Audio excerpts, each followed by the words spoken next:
یہی ہونا تھا جو ہوا۔ سینیٹر مشتاق اور 500 سے زیادہ فلوٹیلا برادر گرفتار کر لیے گئے۔ اگر سانپ کی فطرت دستہ ہیں اور بچھو کی فطرت زہر اگلنا، تو اسرائیل اپنی فطرت جبر و ڈھون سے کیسے باز آ سکتا تھا؟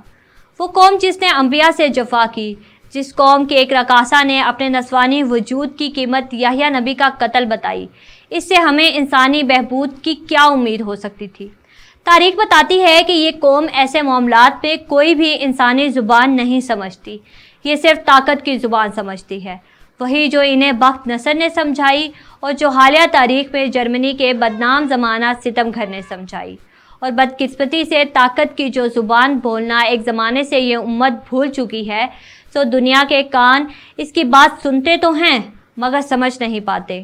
یہی ہونا تھا، یہی ہوا۔ لیکن سینیٹر مشتاق نے یہ ثابت کر دیا کہ اسلام آباد میں اس کے کیمپ اکھاڑنے اور اسے غزہ جانے کا مشورہ دینے والا اہلکار غلط تھا، اور ڈھلتی عمر کا یہ جوان درست تھا۔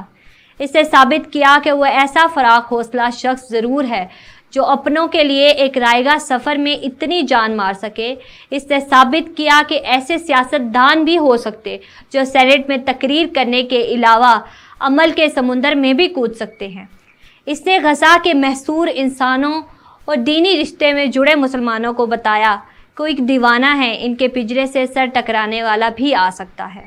اس نے ثابت کیا ہے کہ حکمرانوں کی مجبوریاں مسلطیں ہو سکتی ہیں، لیکن اس امت میں اب بھی اتنا دم ہے کہ وہ طارق بن زیاد کی طرح سمندروں میں کشتیاں ڈال کے اپنے عزم کو بادباں اور اپنی ہمت کو چپو بنا سکتے ہیں۔ غزہ امدادی فلوٹیلا پر اسرائیلی حملہ، کیا یہ رویہ امن منصوبے پر سوالیہ نشان نہیں؟ غزہ کے محصور بچوں کے لیے دوا اور خوراک لے جانے والا گلوبل سمود فلوٹیلا دراصل ایک امید کا کارواں ہے، لیکن اسرائیلی بحریہ نے اس قافلے کو روک کر نہ صرف سمندر میں جہازوں کو گھیر لیا بلکہ دنیا کے ملکوں سے آئے کارکنوں کو بھی گرفتار کر لیا۔ اس میں پاکستان کی نمائندگی کرنے والے سینیٹر مشتاق احمد خان بھی شامل تھے۔ یہ محض ایک کارروائی نہیں تھی بلکہ امن منصوبے پر براہ راست وار ہے۔ جس وقت دنیا ایک نئے امن منصوبے اور غزہ انٹرنیشنل ٹرانزیشنل اتھارٹی کے قیام پر بات کر رہی ہے، اسی وقت امدادی قافلوں کو روک کر اسرائیل نے یہ پیغام دیا ہے کہ وہ انسانیت سے زیادہ جبر اور طاقت کی زبان بولتا ہے۔ سینیٹر مشتاق احمد نے اس موقع پر یہ کہا کہ یہ کارروائی ناقابل قبول ہے اور عالمی برادری کو فوری کردار ادا کرنا چاہیے تاکہ غزہ کے مظلوم عوام تک امداد پہنچائی جا سکے۔